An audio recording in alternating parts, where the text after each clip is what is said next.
en la parte de tardío, la parte terminal. Y lo que es importante es que pensamos primero la parte tectónica. ¿Por qué? Porque precisamente aquí vemos precisamente una paleografía relacionada con las orogenias que se efectuaron durante el Mesozoico, una correspondiente a la parte de la orogenia civil que vemos ustedes aquí, y esta es la orogenia laramide que vemos aquí en esta parte. Esta se dio en el Jurásico tardío y esta se dio en el Cretácico, precisamente. Y esto es muy importante que lo vean ustedes con mucha objetividad. ¿Por qué? Porque se nos dice que, por ejemplo, la deformación de la Sierra Madre Oriental de México es precisamente una deformación de tipo laramídico, lo cual no tiene que ver nada con lo que son los procesos tectónicos que se efectuaron en Norteamérica para este tiempo, sino que las deformaciones, precisamente, aquí ven ustedes estos alineamientos que vemos aquí, alineamientos, nos están marcando cómo las rocas que se encuentran en un determinado lugar debido a estos procesos de desplazamiento de las placas van a irse deformando. Aquí lo que ven ustedes es lo que se conoce como la cuenca de Burgos, la cuenca de Sabinas y la cuenca de Chihuahua, que corresponde precisamente a la parte que durante el Jurásico tardío y el Cretácico se fue llenando de sedimentos que venían de la parte del Golfo, de aquí, de la parte del Golfo. Vean ustedes cuál es la tendencia de deformación. Esto nos está marcando muy claramente esta parte, tanto para las rocas del Jurásico, principalmente, la deformación correspondiente a un desplazamiento que corresponde a esta placa que vemos aquí, que corresponde a qué parte que hemos visto. Esto es un bloque, ¿cómo se llama este bloque? El bloque de Texas, precisamente. Y vimos, déjenme ver si lo tengo aquí. Aquí vemos precisamente la paleografía para el tiempo titonense, es decir, la parte terminal de lo que corresponde al Jurásico. Vemos aquí estas flechas que están marcando el desplazamiento del bloque precisamente de la placa de Texas en esta dirección. Y se ve aquí precisamente su correspondencia con lo que es la orogenia civil en esta parte. ¿Sí? ¿De qué manera se manifiesta una orogenia cuando tenemos esas condiciones de desplazamiento de placas? Y en este caso, esta placa que vemos aquí correspondiente a la parte de Texas y la parte del occidente que habría aquí.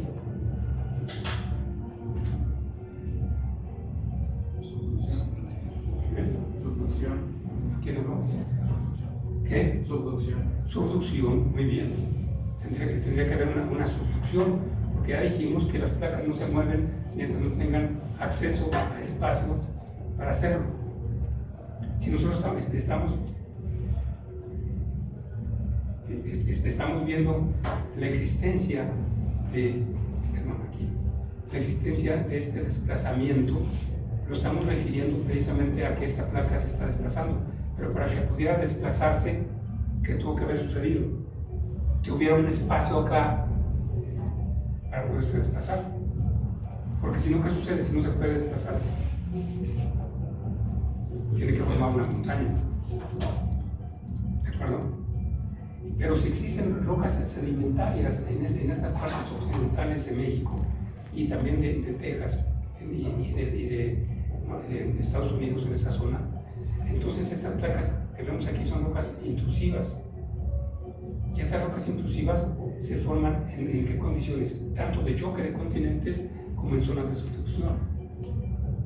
Entonces tuvo que haber habido, lógicamente, un proceso de subducción que permitió o bien el choque, un proceso de desplazamiento de la placa de Texas, que vemos aquí, y las consecuencias de este desplazamiento pudieron haber sido o bien de levantamiento, es decir, montañas, como el caso de aquí, porque para dar origen a los Himalayas, lógicamente tuvo que desplazarse la India en esta dirección hacia el noroeste y chocar con la parte correspondiente a la parte de China. Pero antes de que se formaran los Himalayas, ¿qué tuvo que haber habido? Tuvo que haber habido las montañas. Entonces, esto que está aquí está marcando condiciones tectónicas muy bien marcadas, muy claras, tanto en la parte del occidente de México, que es esta parte de aquí, que está desplazándose en esta dirección, y en esta otra dirección, esta parte de aquí. Y este desplazamiento, entonces, para lo que es el Jurásico tardío, si recuerdan, ya para lo que corresponde a la parte de Químer y la parte quimereciense y titonense, se tiene el levantamiento de esta parte que citamos aquí.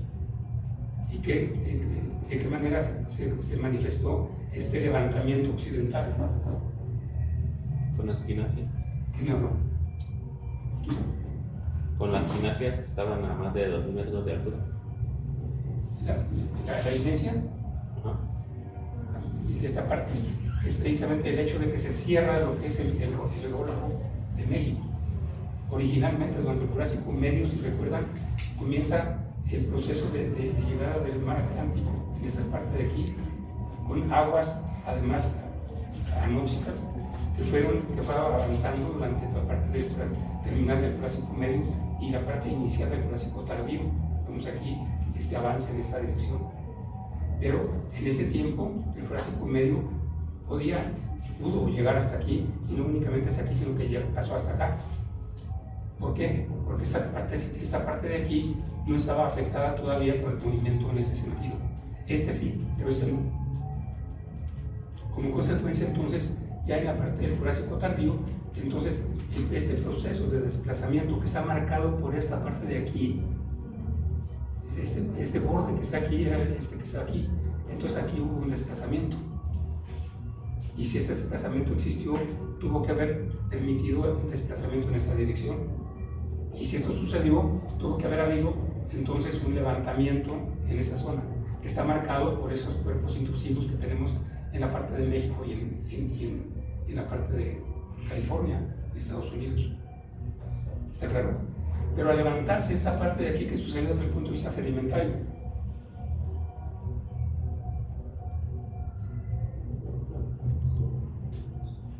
si se levanta esta parte que vemos aquí, ¿sí?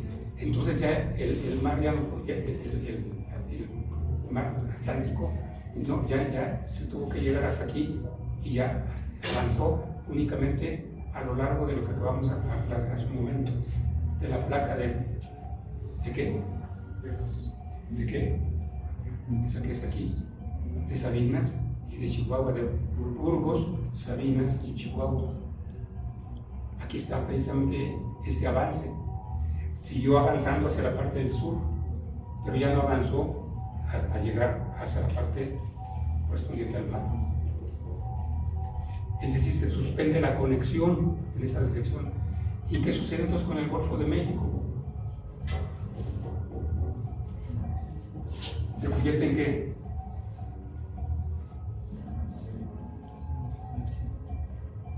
Mientras había la conexión hasta acá, ¿qué pasaba con esas aguas que eran primero anóxicas aquí y después aquí iban avanzando en esta dirección? Se fueron oxigenando, porque podían atravesar aquí por lo que es el bloque de Guayacocotla y llegaron hasta la parte del Pacífico. Pero una vez que se levanta esta zona, ya no pudieron avanzar, y entonces se convierte esto en ¿qué? Una zona anóxica. En una zona anóxica. Si ustedes han oído hablar seguramente de las condiciones de generación del petróleo en geoquímica que ya llevaron seguramente, ¿sí? Y la generación del petróleo, sobre todo en esta zona que vemos aquí y en parte de lo que vemos acá, se tiene la influencia precisamente de condiciones que son anóxicas. ¿Cuál es la roca generadora que se considera para toda esta región, para esta parte del Jurásico tardío?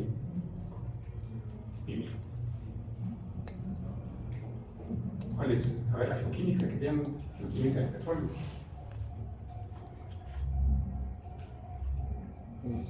la formación pimienta. ¿Sí? La formación pimienta nos muestra precisamente condiciones calcáreas y nos muestra también condiciones anóxicas. Porque estas margas son generalmente, se trata de margas de la formación pimienta en las zonas marginales.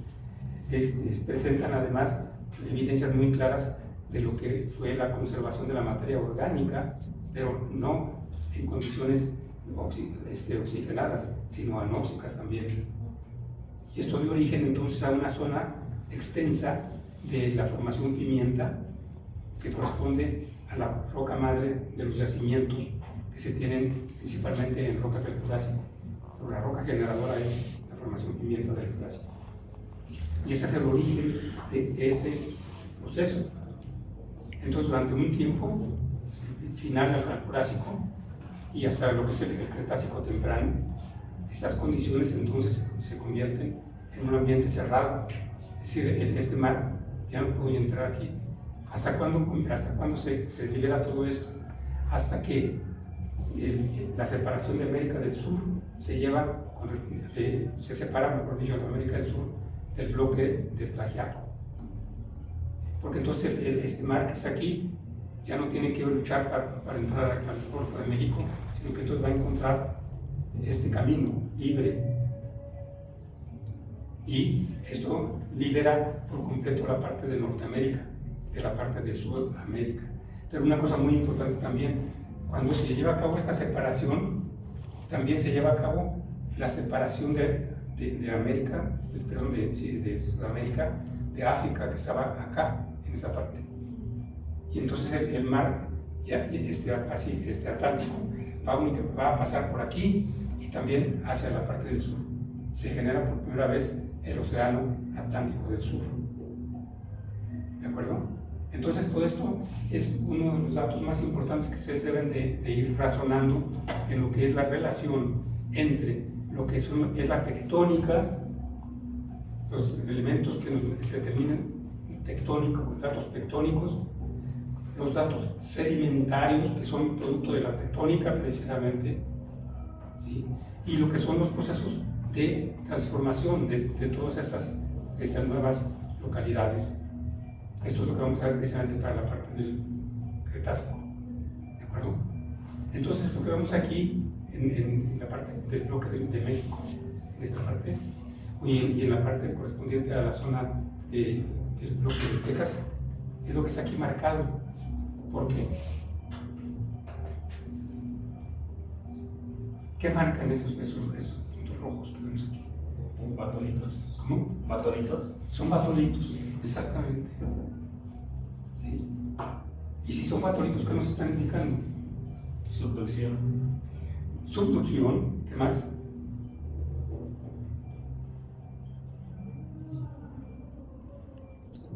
Hasta podemos referirnos a un choque de placas también, o de bloques al menos. Pero lo que es importante es que ven ustedes dónde están estas partes que vemos en la parte occidental.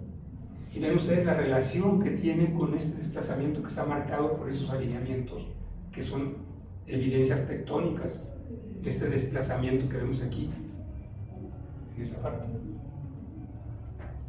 Y eso ustedes lo pueden ver perfectamente en los planos geológicos de México. Las estructuras que se tienen en esas partes están todas en esta dirección, marcando claramente la continuidad de la parte del desplazamiento del bloque de Texas, no únicamente hacia la parte jurásica, sino también hacia la parte correspondiente al límite del Cretácico. Pero esto sucedió en el bloque de Texas, no en México. ¿Por qué? Porque estos alineamientos que están aquí nos están marcando esta dirección, la vergencia del desplazamiento. Esta que vemos aquí, lo que son los pegamientos de la Sierra Madre Oriental, tiene una vergencia que es opuesta a esta. Está marcando que estamos en condiciones casi normales, por así decirlo. Miren.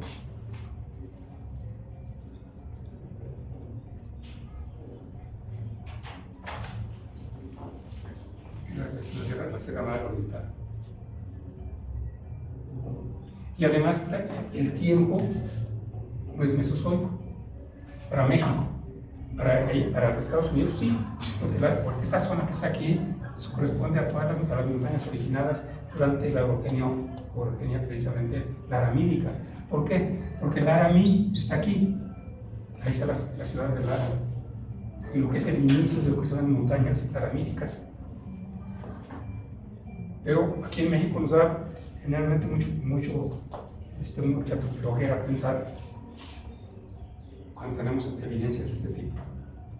La única persona de los geólogos mexicanos, el doctor de Cherna, desde hace 30 años, ya citaba esta anomalía marcada por los geólogos mexicanos que decían que las deformaciones de la Sierra Madre Oriental eran laramídicas. Cuando, si se fijan, tectónicamente nos están indicando cosas completamente diferentes. Y en la parte correspondiente a esta parte de aquí, sí, efectivamente, si se fijan, aquí están los alineamientos que nos indican claramente para este tiempo el desplazamiento de este bloque con relación a este. ¿Tienen preguntas? La pregunta es, ¿y por qué? Fíjense bien, aquí se tiene este frente, aquí se tiene este otro frente. Pero tienen tiempos diferentes. Para la orogenia civil, o sea, para la orogenia del Jurásico tardío, ¿sí?, se considera que este es el frente de formación de una placa, que es esta, que estaba precisamente moviéndose en dirección opuesta a lo que fue la parte de Norteamérica, en esa zona. ¿Y por qué? Porque ven ustedes este espacio vacío que está aquí. ¿Dónde estarían las rocas en el caso de una subducción que fuera aquí y no acá?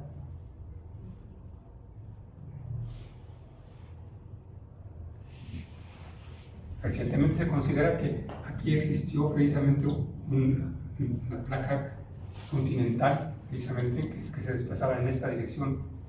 Y fueron los mineros los que encontraron una evidencia muy clara. ¿Dónde se forman? Ahora vean los yacimientos minerales. ¿Dónde se forman los yacimientos más importantes de cobre del mundo?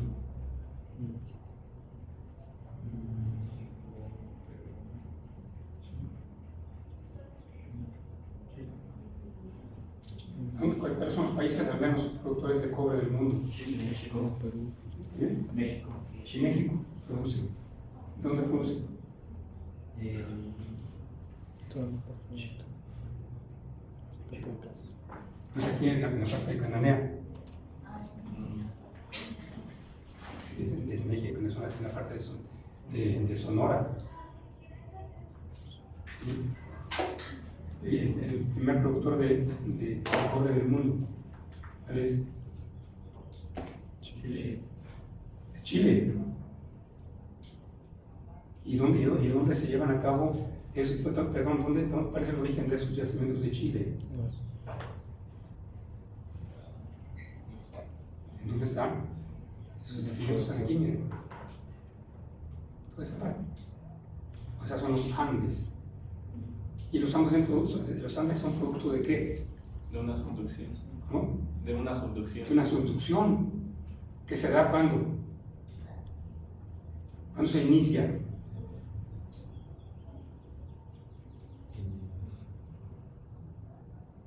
Lo acabo casi de decir hace rato.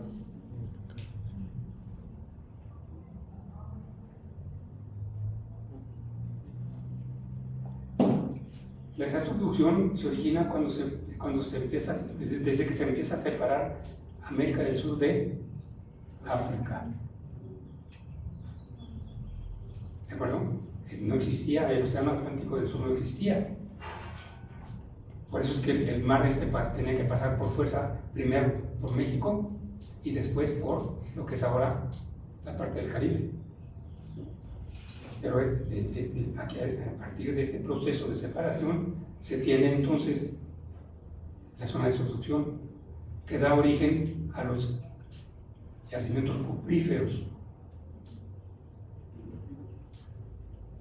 Esos yacimientos cupríferos no únicamente se encuentran en Perú o aquí en la parte del norte de México, se encuentran en toda la parte occidental de Norteamérica, se encuentran en casi todas las zonas de subducción del Océano Pacífico.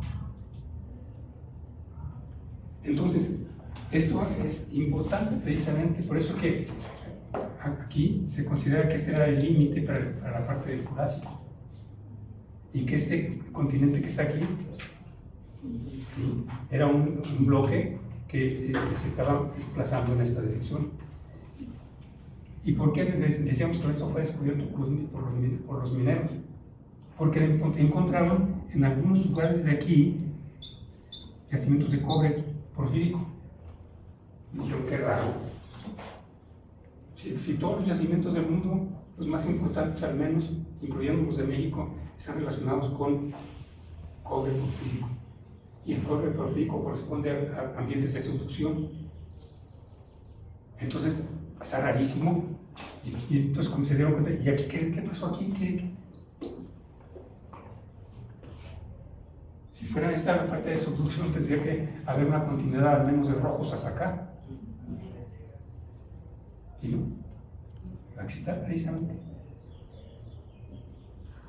Vean los datos nuevos sobre precisamente esta parte de Estados Unidos, es sumamente interesante por todas esas relaciones entre lo que es la parte tectónica con lo que son los yacimientos minerales, en fin, toda una serie de conjeturas iniciales que llevaron precisamente a este proceso de desplazamiento que yo propuse precisamente en lo que corresponde a la parte del Jurásico Medio. Entonces, ojo con esto, aquí está este autor, véanlo, es muy interesante precisamente por eso que acabo de citar. ¿De acuerdo? ¿Tienen preguntas?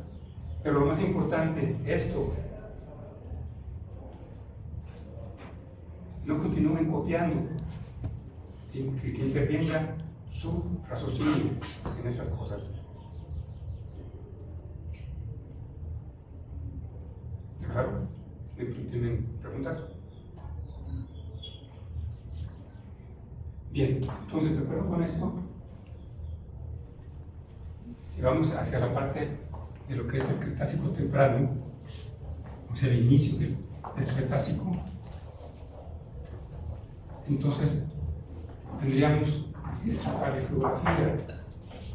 Miren, aquí estaría precisamente iniciándose la separación de América del Sur de África. Como consecuencia, entonces, este mar, ¿sí?, que era anóxico. ¿Por qué era anóxico? Porque no podía llegar hasta el Pacífico. ¿De acuerdo? Entonces pasó inicialmente por aquí, por el Golfo de México. Pero ya en la parte terminal, cuando esta parte se levanta, ya no pudo pasar. Entonces pasó hasta cuándo? Hasta que Norteamérica se separa de la parte de América del Sur. ¿Y esto fue cuando? En el Cretácico temprano. Entonces, esta es una parte pero muy importante desde el punto de vista de lo que corresponde a lo que es la evolución tanto del Golfo de México como también desde el punto de vista de lo que es el área regionalmente, lo que es la parte del Océano Atlántico. Desgraciadamente no tenemos tiempo de ver esta parte de aquí, pero este tiempo que estuvo esto sin pasar de aquí hasta acá, ¿sí?, ¿qué originó en toda esta zona a nivel mundial? ¿Sí? Hay el tiempo toarciano-aleniano, apúntenlo por ahí, toarciano-aleniano. Geológicamente este tiempo, ¿sí?, es de gran importancia a nivel de todo lo que corresponde a los países que están alrededor del Océano Atlántico en nuestros días. Porque en ese tiempo toarciano-aleniano, ¿sí?, esto estaba cerrado, era cuando el mar Atlántico del intermedio no podía pasar hasta acá. Si no podía pasar hasta acá, entonces también esto era anóxico. Y aquí se origina la roca llamada el petróleo de México. Entonces, toda esa zona, se convierte en condiciones que son desde el Jurásico de tipo anóxico. ¿Y qué características hemos dicho que presentan las rocas que son precisamente de origen anóxico, marinas?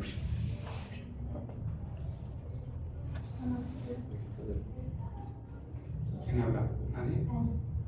Que son oscuras. ¿Cómo? Son oscuras. Son oscuras y en muchos casos muy oscuras. ¿Sí? Y estas rocas son rocas jurásicas. Rocas jurásicas. Y las tenemos aquí en México además. ¿Han oído hablar de la Formación Santiago?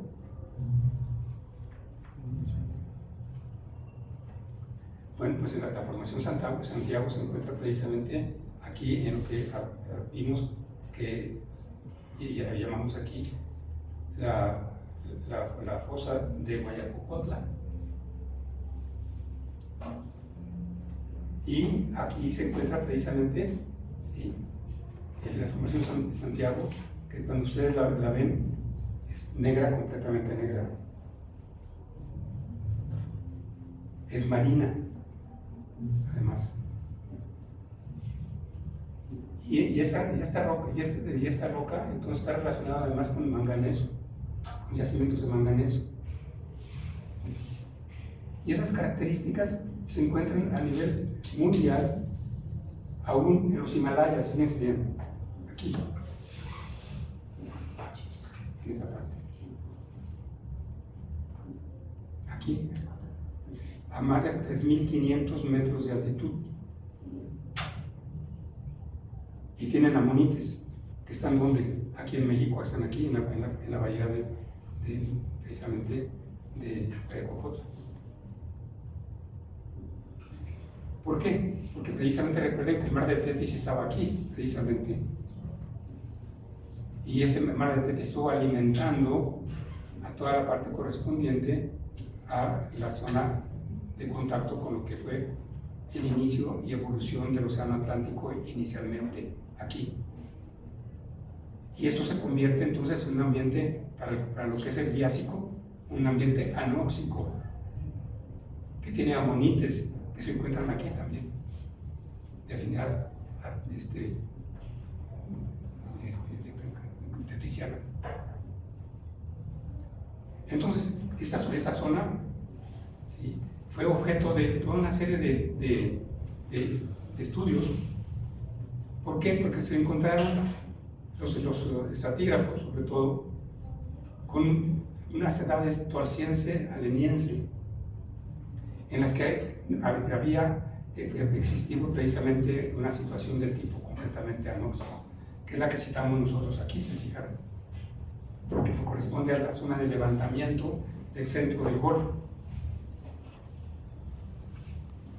Entonces, lo que sucedió aquí y acá, y todo eso está interrelacionado. Aquí se encuentra el Mar del Norte, en esta parte. El Mar del Norte tiene rocas precisamente jurásicas, que son precisamente las rocas generadoras del petróleo del Mar del Norte. Aquí hay petróleo en lo que es la cuenca de París.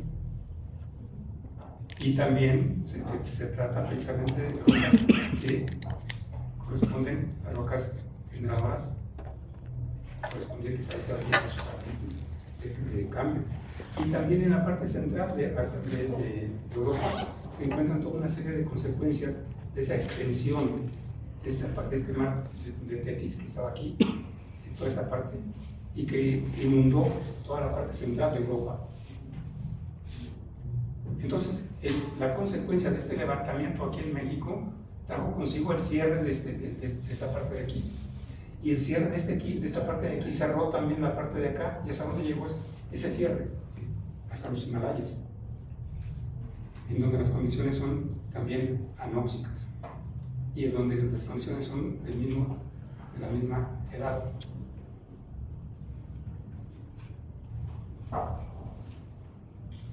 ¿Tienen preguntas? Bien. Estas que vemos aquí son las localidades clásicas en México de los Ramos de los años 70. Con ellas ustedes van a aplicar los conceptos que hemos visto aquí para determinar la paleogeografía del Cretácico, ¿sí? Tomando en consideración este tipo de rocas. Las rocas están bien marcadas por el ingeniero López Ramos en el libro de 1974. Esta es la tabla 2, pero hay 4. ¿Sí? Bien, aquí está la 3 y aquí está la 4. ¿Qué nos está indicando esto? Que todo el territorio nacional ahora estuvo casi completamente ocupado por mares transgresivos del Cretácico. Pero están muy bien marcadas lo que son las cuestiones evolutivas de esas zonas. Aquí están las edades, miren. Aquí están las edades de esas unidades. Y están aquí los lugares, si se fijan, aquí están en San Luis Potosí, Querétaro, Tabasco, Tamaulipas. Entonces, miren, hay 5. Van entonces el fin de semana a tener tiempo para poder hacer esta tarea, que es únicamente la reconstrucción, de acuerdo a lo que hemos visto de la paleografía, con base en los principios que hemos marcado aquí. ¿Tienen preguntas?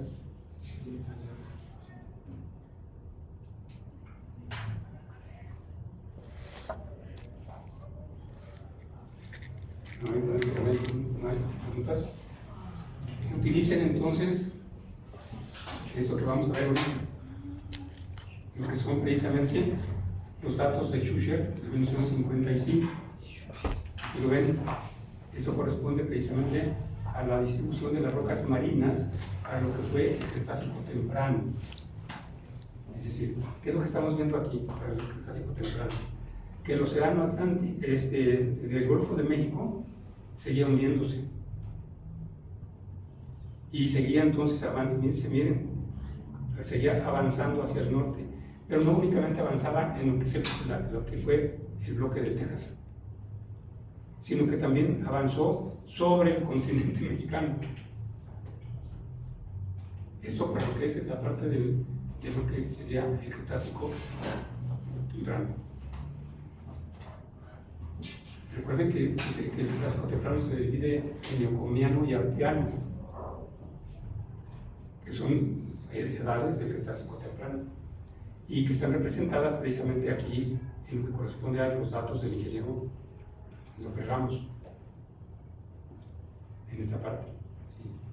Vean cómo este bloque entonces dejó posiblemente de avanzar muy rápidamente, pero sí, al menos se fue hundiendo muy rápidamente, puesto que este mar fue entonces avanzando sobre el continente norteamericano, en el bloque de Texas, en esta zona, y sobre la parte correspondiente a México, en esta parte.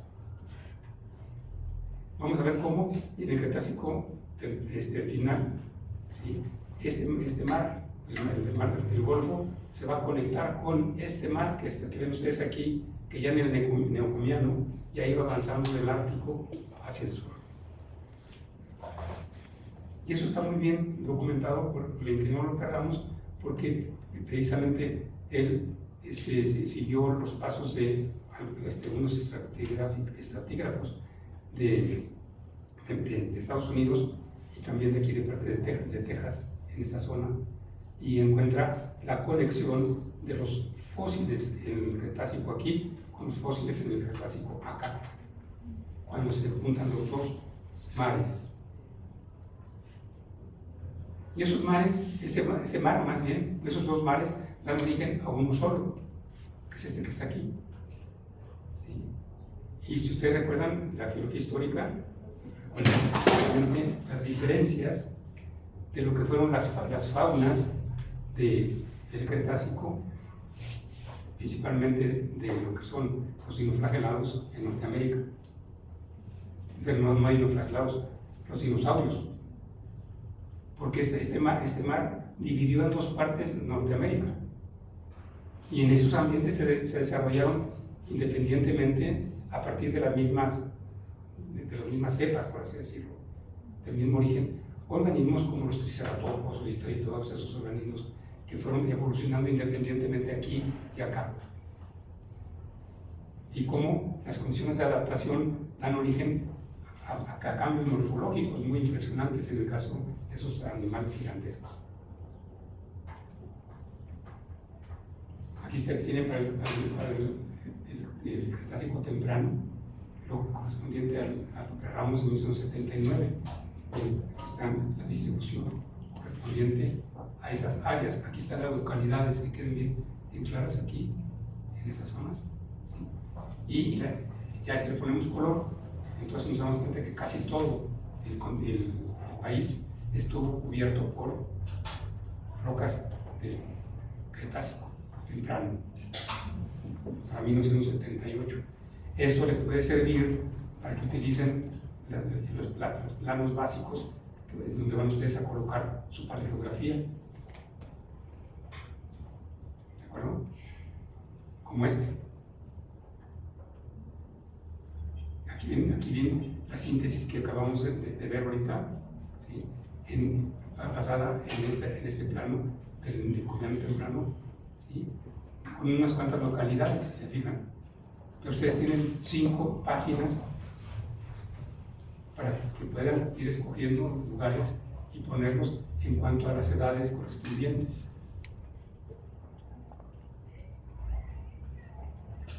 ¿Tienen preguntas? Vean, aquí para este tiempo, que es el inicio de lo que corresponde al Cretácico, todavía estaba esto como un mar interior. ¿Sí? En esta parte. Estaba esta parte levantada. Todavía no se separaba Norteamérica, América del Sur de Norteamérica. Y esto corresponde entonces ya, si se fijan ustedes, cada vez más a lo que es este plano que vemos aquí, que hemos visto aquí como 10 veces o más. ¿Tienen preguntas? Bueno, pues al menos hagan este ejercicio hasta lo que es la parte de la paleografía neocomiana, pero hagan intervenir los datos de López Ramos. Ustedes dirán, ¿y a poco no vamos a aprender los nombres de todas las formaciones? A lo mejor se aprenden de algunas.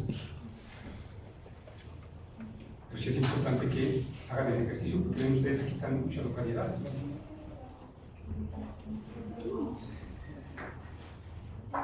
Pero eso sería para lo que corresponde a la parte de la edad, de la parte neocomiana.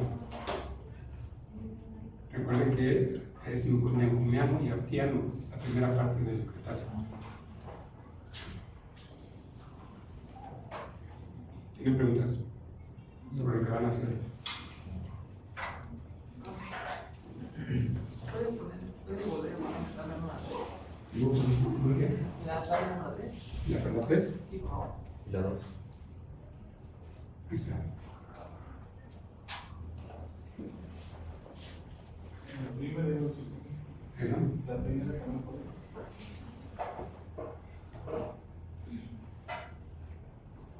Y la 2. Estas tienen que ir en su tarea, tienen que aparecer.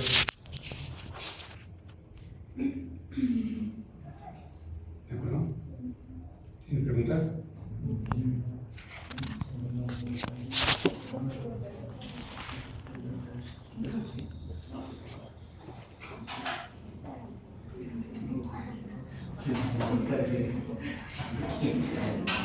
Solo para La tarea solo es en una hoja.